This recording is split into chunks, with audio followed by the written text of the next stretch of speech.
Hey guys, welcome to Unscripted with Marshall Brown and Brandon Dodd, the ministers at Flagstone Church. For the next couple of weeks, we're going to be walking through meaningful community and how we can build meaningful community. So we're going to be walking through some biology from some pastors. So know that we're not quite equipped to be able to do all of that, but man, we've got some cool sources that we're going to be pulling from, and how ultimately that is how we're designed for connection, designed for meaningful community. So sit back. Get ready to go. Yeah. Here we go with Unscripted. Let's get unscripted. Yeah. Okay, so talking about healthy relationships, healthy friendships. Yeah. So quick question for you. If you can think back way many years ago. Way. Not nearly as far back as I would have to. I don't know. Elementary school, junior high, high school, you pick the age range, but just who is your best friend? How did you know that person was your best friend? Like what was the I don't know, character traits of your best friend? Oh, well, it's funny because like nowadays you're trying to make friends, and I know it's difficult for everybody. It seems like it's difficult, but you can be like, oh yeah, well, I watched that guy, playing this game on his phone or something like that, or wearing this particular jersey. And it's like, okay, there you go. We have a connection. I feel like as kids, I mean, it's the same way, but it's a lot more like simple. Yeah. Of like, oh, you're eating dirt. I also like to eat dirt, and then like you're like hanging out together. Okay, quick question: were you a dirt eater when you were a kid? Oh man, yeah. Okay, that's how. Okay, so you asked me the question. That's how I met Parker Kitchens. Like, I love you, buddy. If this finds your way, okay, it's how I met Parker Kitchens. He probably doesn't even remember, but I think it was at some kind of a church event or something like that, and we're just chowing. We're just eating. Just eating dirt, man. What age are we talking about? I mean, early teens. It was like nothing Shut crazy. up. I'm just kidding. No, I mean. Yeah, so he was like one of my best friends, and we would hang out and things like that. I remember later on in probably elementary, there was like Brett Woolsen and Kerry Leaf. I love those guys. Later on, I moved schools, so I kind of, you kind of had to shift those kinds of things. So like David and Santiago Ferrero, like I miss you guys. I'm talking to them forever. And then like Justin and Jared, these twin guys, we became friends because we were at church. We had similar values. Okay, that was what I was going to ask. Was okay, the eating dirt thing is one thing, but like, how did you know those guys like in high school and stuff? Like, how do you know like these are my friends? This is my circle. Yeah. And I mean, you can kind of be thinking about your answer because my thing is, if I think about my best friends growing up, elementary school is kind of hard because you switch best friends probably, multiple times during your elementary years. Mm-hmm. But the one for the bulk of my teenage years, if I think about like why we were that close, why we continue to be friends, there's a lot of like we shared a lot of the same interests. Mm-hmm. We have very similar sense of humor. It was kind of like, well, I don't know, like we just had a lot in common, and like, not that I didn't have things in common with other people, but he was one that it just seemed even more of a connection. Does that make sense? I think that this is like the vibe. You guys had similar vibes. Yeah. And you guys were able to like feed off of that and be able to like do things naturally. You didn't have to work for conversation. Right. Those kinds of things. Right. But there wasn't like a formal conversation like, you are now my best friend. Yeah. And I mean, maybe there was in elementary school, but definitely not. Dude, I was talking with teenagers yesterday because we were talking about this subject, which is why it kind of worked out. I was like, you guys remember like, friendship bracelets and stuff? I had a couple of teenage girls be like, yeah, right here. Like check it out. And then I had one teenage boy. I was like, man, it's coming back, man. Like, you and I are friends. Here you go. Yeah. Just give me that. Yeah. Put that out. So, but part of it, and I totally interrupted your train of thought. I apologize for a minute doing that a second ago. But part of that is, like, I think with just kind of man, this doesn't even sound good on a podcast. But with the way our world is now, especially post COVID. I mean, it's already becoming this, I think, pre-COVID, but especially since we had, the pandemic a few years ago, the way we define friendship and or even in a dating relationship, just a meaningful relationship, the character traits of that, I think, has changed somewhat. Yeah, I think it's... Or not necessarily changed, but broadened. Yes, I think that's for sure Yeah. there. Yeah, because I think to kind of double down on what you were saying, I mean, from the past and from the present, the reason that we have the friends that we have and the reason that we choose the friends that we choose is because of something that you said. Like, I was friends with my people because of proximity. I'm like close to them. I was going to church. I see them all the time. I was in school. We were doing, sports or something like that together, or we'd hang out and play video games after school, something like that, or just hang out on the neighborhood. But then we have mutual interests in activities. Like, we did a lot of those things. Right. And a lot of those are precursors to friendship. It's like, if all those things are present, then like the recipe is cooking. Yeah. To where it's like, oh yeah, this could blossom into something that you really like. Right. And something that I think is cool that we're doing on this podcast is doing some more meaningful research on figuring those kinds of things out. Mm-hmm. And so there was some pretty cool stuff that I found from Pew Research that they did a couple years back. It was from 2015. So the conversation's changed just a little bit, but then some other things from Psychology Today of just like understanding friendships and like, why do we friendship in general? Right. And we know that we're built for connection and we're built for friendship. We talked about that in the last episode. Like, it's obvious that that's part of our DNA. That's how God created us. And be so in some kind of relationship with somebody. Yeah. And so if you think about like Adam and Eve and those, there's proximity and mutual interest. We've got a similar job. We're both working the garden. We're naming the animals. We're doing these things together. And proximity, like all those things are there too. And so you kind of have to have those kinds of things.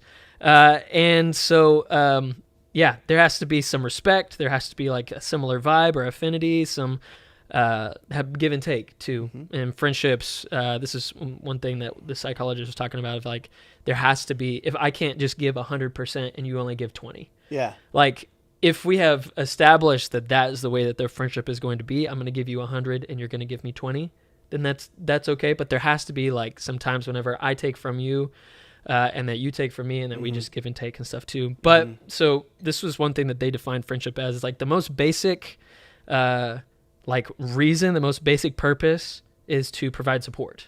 Okay. And it's similar to family, but there's a difference. What do you think the difference would be? Well, obviously you're not blood related. I don't know. I mean, yeah. Yeah. No, that's absolutely it. So you you have to love your sons and your wife, right? Legally, I'm obligated to. There's a legal obligation to where you have to love, right? There's an actual legal document. By the way, I actually do love my sons and my wife. That's no facetious stuff that's there. Not, there is a legal document that says that, not necessarily that you have to love your wife, but you're going to be with your wife, right? Yeah, that you're legally binded to her. Yeah. And because of that, you are legally bound to your sons and stuff too. Right. And so there is like we have to. With friendship, it's all voluntary. That's true. And you can get out at any moment. That's true. So what's cool about friendship, and I think it's cool, I've been kind of going back and forth on like, what's more important? What's most beneficial? Is it family relationships? Is it friendships? And I think it's different for each person. But they both do the same thing. They both are supposed to provide support. Yeah.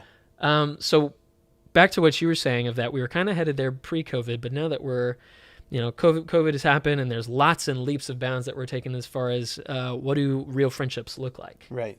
And if they're there to provide support, the broadening of like, well, there are lots of people that I'm friends with face-to-face in person, but I feel like that there's a lot of us nowadays that are friends with people that we have either not met, or are strictly online, or strictly on social media, or strictly on like video games or something like that. For sure. For teenagers especially, the social media and video games, there's a lot of that. And so the question that you and I aim to respond to, not necessarily answer, kind of figuring out some pros and cons really of like what, if friendship is supposed to be support, and like what's the definition of friendship? It's supposed to be support. It's supposed to be this mutual affinity and respect and back and forth with likes and interests and proximity and those kinds of things. How does that apply to our online friendships too? And are those equally as valid, or is there a disadvantage to either of those? See, and I think that's one of the questions to really answer. I think that's part of why we're having this conversation, in this particular episode, because let's be honest, I'm significantly older than you. Significant is a gross overstatement. Okay. We are not, well, anyway, I'm older than you. And so like my life experience has been different than yours, especially when it comes to like technology and stuff. So when I was, obviously when I was a kid, but teenager, college age, young adult, cell phones were fairly new. Yeah. Not everybody had one.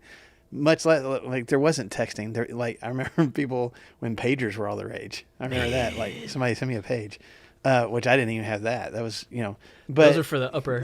that's right. But friendships, you only define friendships, people that you were friends with, like truly friends with, as people that we already talked about. Like we're in proximity. We spend time together. We have some kind of regular face-to-face in the same room interaction, and that, and maybe, that person moves away, I have friends in college, they moved here, I moved here.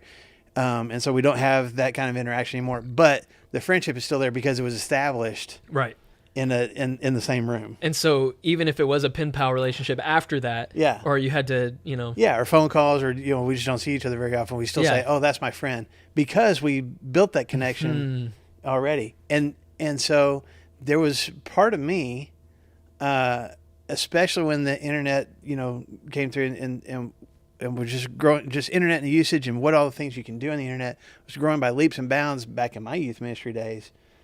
It was, I'll just confess, I was probably a little bit judgy about kids who would say, yeah, I've got this friend that lives in, Seattle or something like that they've never seen before, but they're chatting online with. And I'm like, well, okay, that's an acquaintance, but that can't really be your friend. Well, and I think that everybody would agree that at least at the beginnings of those ages would be like, yeah, because friendship had only been one way. Mm-hmm. There was only one way. And to quote what you said a couple minutes ago, the door is just widening. Right. And so that's what I think I still like default to that, Yeah. But I recognize, especially when we went through the pandemic and everybody was doing Zoom calls and FaceTimes and, all the different ways that they were trying to interact on a regular basis with people that we weren't allowed to be together, in the same room because of COVID.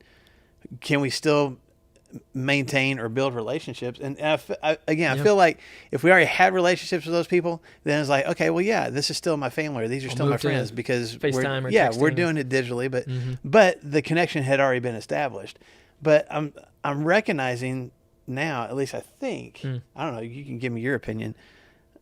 I'm having to allow my perception, my definition, what defines a friendship, that the character traits of that, I guess, to be broadened, because I recognize that there are people who do have, at least from their perspective, and it probably needs to become more from my perspective, a solid, legitimate friendship with somebody that they've never actually seen before. Yeah. But because of not just phone calls, but in these, in the digital world, they can hear voices and see, and like, it would be the same, like if they were in the same room, just had like a piece of glass between them. Like we're still interacting, we're still talking, what I'm saying? Yeah. I don't know. I feel like we got to kind of redefine what a meaningful friendship is. It seemed like that there's a stigma about online friendships that is fading away.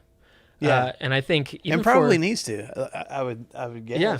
Well, it was really interesting because I've really came into a lot of this research of trying to see that. And Morgan, my wife, who's a nurse, she's like, it's kind of hard to quantify those kinds of things of like what's most beneficial. Right. Because I mean, it depends. If you're introverted and I'm extroverted, or if I have social anxiety or depression or something like that, and all of these kinds of things all are nuanced into it. And the best research that I could find was from Pew Research, where they were like, what are some happiness levels like in the brain? And then they had lots of information. I was like, oh, it was like a 35-page research document. I was like, oh my goodness. Yeah. So it's kind of just hard to quantify. First of all, it's difficult for us to figure out. Yeah. So would you mind? I've just got a list of like pros and cons that you and I can kind of just like work through. Yeah. So here's some pros. Let's start with some pros. Pros of what? Pros of online friendships. Okay. Got pros and cons, but we'll start with pros of online friendships. First, it's with online friendships, it's easier to find mutual interests. Yep. Which, yeah, totally makes sense. Whenever I get on Google and I'm looking for something, it's like, it's like a people group or something. Like, what do Christians say about this particular topic? Or what do Republicans say or Democrats say about this particular topic? Or like, what's America's stance? And then automatically you're targeted towards, like, you're directed to people who think the same way. Right. And so if you're like, yeah, I really like this video game and this level, all of a sudden there's like a whole, like a forum or whatever of people that are talking about that. And all of a sudden I've found people that have similar likes and interests. Yeah, but you can even take that a step further with all I'm recognizing this. I don't participate in this because I'm old and technology scares me. But but with the virtual reality stuff, there are, just worlds and rooms that you can, with this thing over your eyes, you can walk into and interact with people. Now you create a persona of yourself, and they have a persona, but like, it's like walking into a room. It's like walking into a bar or something, and like, okay, I'm looking around, all these different people are here, but we have shared interests. Or you got, I don't know, Discord. Like, there's different things where you can find people who have the same interests that you do. Yeah, and I mean, it's cool because you can look for that and find that. I mean, so a lot of times we connect with people, especially online, where we share similar passions or feelings about topics that we value, social issues, political issues, contemporary culture, those kinds of things. And I thought it was cool that we also connect with people that experience events or transitions that we're experiencing. I remember, I was given a book from my mother-in-law of like, you're expecting your first kid. And like, here's where you're at. Was it what to expect when you're expecting? Yeah, except for me. It wasn't that Morgan got that book, but I got a silly version for dads. Okay. That's super dumbed down for dads. Yeah. But it's cool because I can get online and find spaces just for people like that. Yeah. Like, man, I'm struggling. I have no idea what to do. We talked about this in the last podcast. Like, I can't connect with my son in the same way that Morgan can at the very beginning, and I just feel like I'm hopeless. Yeah. And I talked with people here at this church of the similar thing of like, man, the baby's crying and you can't do anything about it. Yeah. And you're just seeking people that are going through these similar experiences. You can find that online. You can find that in person. Right. But it makes it really, really easy online to find other people like, yeah, man, I'm right there with you. I don't know how to do it. Yeah. And so people that are going through those things, or just like hobbies and stuff. So like, hey, you like to kayak? Me too. You like Disney World? Me too. Or, hey man, I'm going through COVID, or I'm going through, I just broke my leg and I'm trying to figure out how to readjust or something like that. You can find that online too. So it's easier to find mutual interests. It's easier to break the ice. For sure. Because where there's the awkwardness of like, yeah, I can sit down and have some like a thoughtful response, or be like, yeah, hey, you like this? This is cool. What do you think about this? Yeah. Are you excited about the new movie that's coming out? Because we found that liked interest, and it's a lot easier to do something like that. Well, and it's also, if it is an awkward conversation, I can get out of it a whole lot more easily. Oh yeah. Digitally. Click. Oh yeah. Okay, we're done talking now. Unfollow. And so that's actually, if we're in like the same room or something. Yeah. That's like I have to come up with an excuse like, oh, look at the time, or I gotta. You don't gotta do that at all. You just log off, man. Yeah. Just click of a button, you're done. Yeah. That's it. Which can be a pro and can be a con. Right, but I'm saying, as far as the pro comes. Yeah.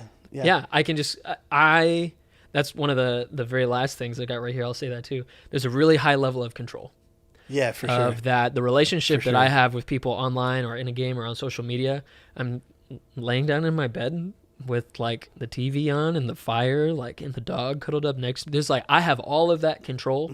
And just like you said, if you ask me a deep question or even say something that would be potentially hurtful or something. Yeah, I have time to cultivate my response. Yeah. And instead of me being like, well, you're just ugly or something like that, in a real like conversation, I can actually come up with, I can look up some articles and educated, boom, get you back or something. So there's a high level of control. And kind of with that, there's a pro for online friendships that they can deepen very quickly. Okay. So it was actually something where it was a criticism at first of like, well, whenever you're online, you can't really get deep because you and I being in person, face to face, I can see your body language and I can understand you. I can feel you. I can see your tears and the emphatic, neurons that are clicking and stuff like we talked about last week. I can feel that. But online too, it's a lot quicker. People are just there's the certain you're separated by the screen, but I'm more willing to talk about mental health. I'm more willing to talk about my struggles or I see it all the time on Facebook and Instagram of like, yeah, man, I'm struggling with depression right now, and this video really helped me. Like, I don't know you from Adam, but you're confessing stuff that if I were to talk to you in person in a coffee shop and stuff, it'd be a lot more difficult and time consuming, I would think. Yeah. Well, having to judge, think what tone I want to say these things with, and judging your reaction to your body language, and trying to interpret. Okay, did I just offend them? Are they agreeing with me? Are they tuned out? Like all those things are part of your conversation with a in person, face to face, interaction versus doing that online is like you can get pretty deep pretty quick because you control the safeguards and there's a little bit of safety. Because there's at least, even if it's somebody you say I'm really good friends with this person, there's still a hint of anonymity. Like there's still part of me that like they don't have to truly see everything about me. I'll give them this window into this part of my life and get deep into that, but I don't have to show them everything. Sure. Yeah. And so, I mean, that's where you kind of move into the cons of online friendship too, which you can have friends around the globe, varying ways of communication and stuff too. Yeah. So some cons with that, just to level off with that, is that, but this is true in in-person friendships as well. Just go through them first. Yeah, you can be really single-faceted of like, let's say that you and I connect with, what's one thing that you and I actually connect with? Of like, we're not actually friends in I know. real life. I'm totally caught off guard. It can't be coffee because I don't like coffee. R.I.P. I don't know. I guess Bible nerd stuff. Yeah, Bible nerd stuff. I was going to say Will Ferrell movies. Yeah. We connect on that. We could do that. Good movies and stuff. Don't judge me. That's fine. Yeah. So it could be that every time that I see, we've got friends, everybody's got friends like that in the office, right?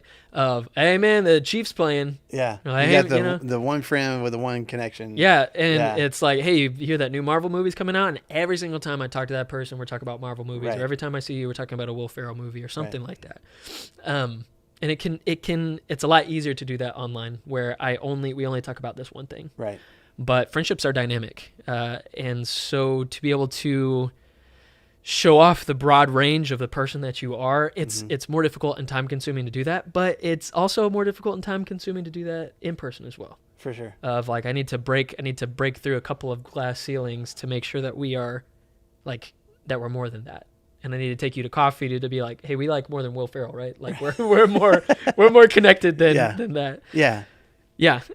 So just a couple more things with that then so an online friendship, they could be not what they seem. This is the typical stigma of like, well, how do you know that you're talking to somebody that's real? How do you know that you're not talking to... Don't give too much personal information because you don't know what they're actually doing. Yeah, and so don't give away your personal information. There's so many like catfishing stories too. There's a whole TV show about people being catfished, right? Of like somebody creating this online or this digital persona and totally duping someone into thinking that they were this person when they're somebody completely different. Yeah, and I think that totally happens. I think sometimes we blow it out of proportion to where like every single person that I could talk to online is obviously dangerous. Is an old, like, definitely not, Yeah. Anyway, so but that's valid. But what's funny about that too is that like that could be true with in person. Man, for sure. That's like all that you say about that, but I can create a persona with there's, and we do that too. Like, especially when that friendship is building, there's a certain point where, okay, like, I'm gonna put up some walls. Yeah. You're not going to get to see the real me, or I'm going to be really guarded about what I actually say or what I actually feel because of how I assume that you're going to react. Yeah. You can totally be somebody different. You can do that even around certain people. I mean, we see that. We see people that act one way. I mean, because we're both in ministry. We know people. Well, we do it ourselves. I just confess, or I do. Yeah.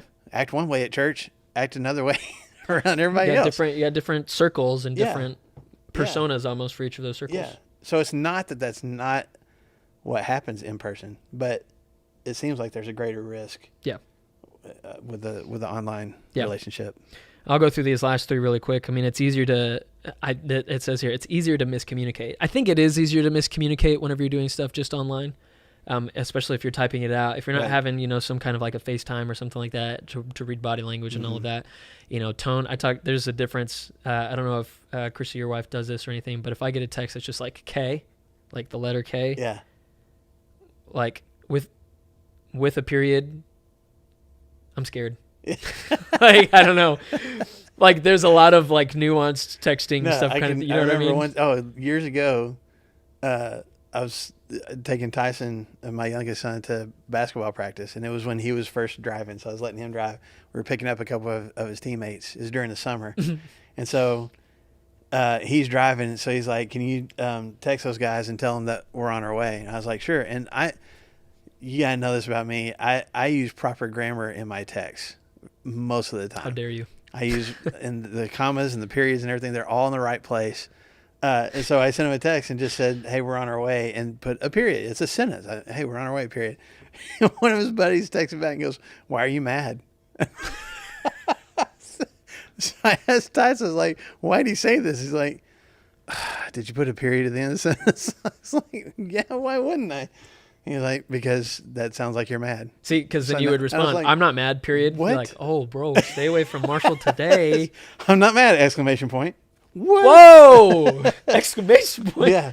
So to Easier. your point, like, you can't tell tone sometimes. You can't tell like what are they actually trying to say Yeah. in just reading words. So Yeah. I agree with that. And with that, if you guys get into a disagreement, it's tougher to make up because I can speak from a teenage perspective, at least the things that they told me, that it's just a lot easier just to like block, unfriend, or You don't have to them. deal with conflict. Yeah, you can just like end it right there. Yeah. And I mean, Which is not healthy, by the way. Yeah, I think that my generation and the generation after me, Gen Z, and Gen Alpha after that, we're kind of obsessed with like ghosting. Of like, I don't really know what to say right now, so I'm just not gonna say anything at all. Oh my gosh. And it's difficult because I'm talking to myself of like, man, I feel like an old man when I say it, but like, if we're gonna be Jesus following, Christ-centered people, there needs to be honor and there needs to be respect and there needs to be clear communication. Yeah. And ghosting has none of those things. Yeah. But I'm preaching at myself, man, because it's so much easier just to like leave it be. Yeah, for sure. So in the end, your friendships could just disappear. Like, this is a con of online friendship, is that I could just be like, "Hey man, you know what, block," or something like that. Or if all of a sudden my mom says, "Hey, I can't play video games anymore," friendship's over. Yeah. It's just done. And so I mean, we haven't talked about this before because it's unscripted, but like, I just want to see where you're at. The definition of healthy friendships and the broadening of that. Do you think that we can?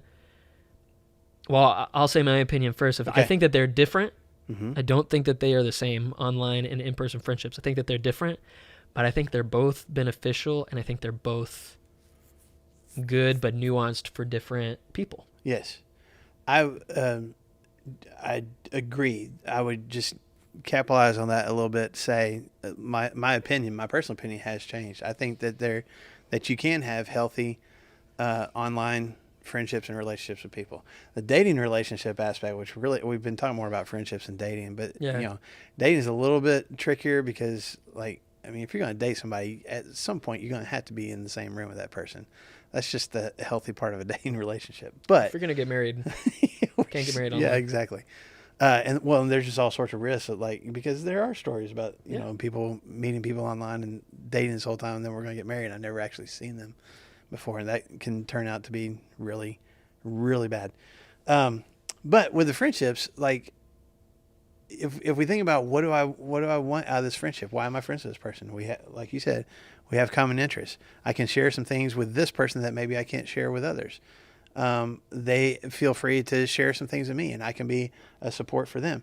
Can I do those things with somebody online that I've never actually been in the same room as? Absolutely. And I used to think, no, you can't. But yeah, you can. And I've witnessed it. I've seen healthy friendships with people who have never stepped foot in the same room as somebody else. So yeah. But I think ideally, God has created us for connection. And that there needs to be somebody in your life. Can you have friends that are just online? Absolutely. But my personal opinion is you need to have somebody in your life, at least one or two people, that can physically touch you and hug you and support you, and like we need that. We crave it, even if we deny that craving. We do crave that. It's part of our DNA is to have that emotional but also physical connection. I need to be able to interact with somebody, at least one or two people on a regular basis for my own mental and emotional health that's in the same room. Yeah. So I learn how to interact, and I learn and they can receive that support and help and connection from me too. Yeah. Does that make sense? I think it goes back to our last. I don't have any stats with me to prove that, but I feel like that's important though. That's why I think it works with the stats that we talked about last week. Yeah. Of like we're made for empathy. Yeah. And it's just it's tougher to have real like empathic care for somebody across the screen. Now, is it impossible? No. Of course. I have empathic care for people. I'm scrolling through reels and stuff and be like, man, that looks like it was a tough situation. Like, praying for you, brother. Yeah. And to have, this love connection and the generosity and the connection from that, everything that we talked about, and the physical touch of like, whenever we have that, like, does the physical touch, the pat on the back and stuff, like, does that bring us closer in connection with our neurons firing and stuff? And I think you're right. I think that it does. Yeah. Well, and I even think there's some people who are like, physical touch is not my love language, or sure, I don't like, I'm introverted enough, and I have a anxiety kind of thing where I don't like people touch me. Sure. Agreed. I'm not denying that, but I bet there's somebody in your life, or at least, again, I think there should be somebody that you allow to kind of break through that barrier and have in-person interaction with on a regular basis. I think we all need that. Yeah, no, I totally agree. So I'm not denying the health is. Can you have healthy online friendships? Absolutely. I'm convinced of that now. Mm-hmm. But I also, the caveat to that is, I think you need to have at least one or two healthy in-person friendships as well. Yeah. And friendship has been around for a really, really long time. And just to kind of cap off this conversation, every time that I talk about friendship with teenagers and youth ministry, Proverbs is it, man. Mm-hmm. I mean, there's a lot of other places. You got Jesus that's got lots of friends. He's got his 12 guys that he like really spent like 24 hours a day for 3 years. I mean, he's like those guys, but then he had his close three, Peter, James, and John, of like, these are his guys. And then like John was like his like soul brother, the one that he loved. Yeah, this the soul guy and stuff too. And I think that's a pretty good, like, there's lots of people that I know superficially, but are there 12 people that I can run and do life with, and then are there 3 people that I feel like I can trust with just everything that I've got, that I can like touch and be around and like be across the table from and live life and cry with, and like the reciprocity, is that the word? I think so. Reciprocity. Reciprocate? Yeah, reciprocate with. That's a lot better. Yeah, that we can go back and forth with.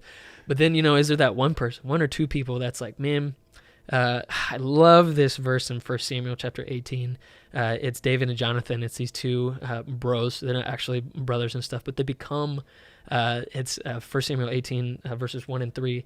It talks about how David and Jonathan, that their souls were knit together. Like, and they went through some mutual experiences and a little bit of some trauma and stuff of Jonathan's dad trying to murder David and stuff like that. Yeah. But it's just their souls were knit together. And imagine having a friend, not a spouse, a friend that, think about the fabric that we're wearing right now. That's like, that's knit together. How hard it would be to rip those things apart, but that's how close we are. Yeah. And it says in verse 3 that Jonathan loved David as he loved himself. So as much as I think about myself and my needs and the things that I want, like, that's how much that my friend is thinking about my needs and stuff too. Yeah. That's awesome. Yeah. And do I think we can find that online? Yeah, for sure. But man, to find somebody that you can do life with in person, man, that's a gift from God. Yeah, totally.